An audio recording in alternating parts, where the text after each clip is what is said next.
you like to skydive maybe thought that those people were out of their minds and crazy. Well, I'm here to try to convince you otherwise.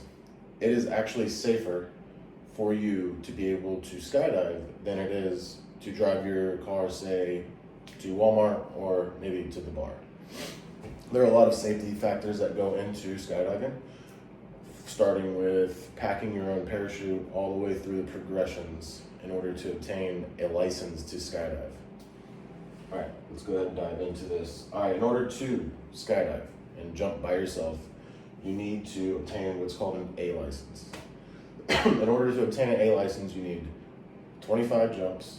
You need to be able to get stable and then unstable, do some backflips, turns, and you have to do what's called tracking, which is where you put your body in a certain position and it helps fly yourself away from things. While you're doing this jump progression, you have anywhere from 1 to 2 instructors. In the very beginning, you'll have 2 instructors until you've shown proficiency, and then towards the end, you'll only have 1 instructor to make sure that you're not doing anything unsafe. Once you hit 25 jumps, take the exam, pass it, you have your A license. Next thing we're going to talk about is packing your parachute.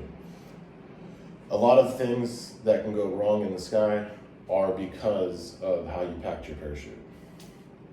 You can pack in your own malfunctions to where your canopy does not deploy properly on its own. Things that you can do to ensure that this doesn't happen is make a routine and pack your parachute deliberately the same way every single time. If you do that, in theory, your canopy will open the same way every single time. Now we're going to talk about further progressions and more license and ratings. So you can get your B license, your C license, D license, your coaching rating, your instructor rating. All these things require for you to have a progression to that point. For your B license, you must have 50 jumps. Bare minimum 50 jumps. You have to have at least 30 minutes of skydiving time. That means no canopy over you. You're just falling 30 minutes total in all your jumps. Land within 33 feet of your target area.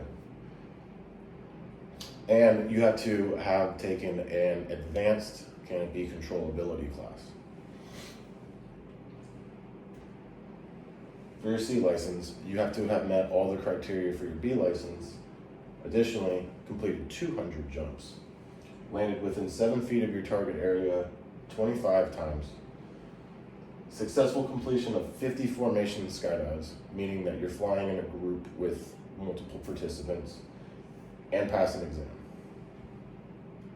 In order to obtain your D license, you have to have had 500 jumps, including at least 3 hours of controlled free fall time. You need to complete 2 of the following things: a night jump, landed within 7 feet of the target center of 100 jumps, participating in canopy formation of 3 stack or greater, completed an intentional water jump, or successfully completed 100 formation skydives. And then additionally, with all your licenses, you need to pass an exam for it. All right, let's talk about fatalities. This is what everybody is so afraid of, the fatality part. So, in 2023, according to USPA, which is the United States Parachute Association, there was a total of 10 fatalities in America. There was an estimated 3.65 million jumps that year. What does that average to? 0.27 fatalities per 100,000 jumps. Still not even you know what I mean? All right, according to Tennessee.gov, in Tennessee, there were 95 motor vehicle accident fatalities in February alone. Just in Tennessee, just in February, 95 motor vehicle fatalities, meaning there were more fatalities in February alone than there were fatalities in all of the United States and all of the jumps that happened. In skydiving, you have the ability to control what's going on because you pack your own parachute On the road, you do not have the control of drunk drivers, tired drivers, everybody that decides to get behind the wheel unsafely. Finally, we're going to talk about your AAD. Your AAD is your automatic activation device. Only thing you need to really know about this is how to turn it on. You push this button subsequently as this light flashes and it turns on. What does it do? It activates at a certain altitude.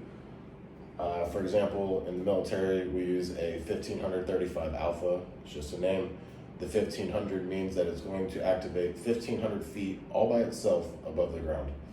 So if I lose control, I pass out, something happens at 1,500 feet above the ground, that thing is automatically going to activate my reserve parachute. This is the last ditch effort for all safety mechanisms that go into skydiving. So, in conclusion,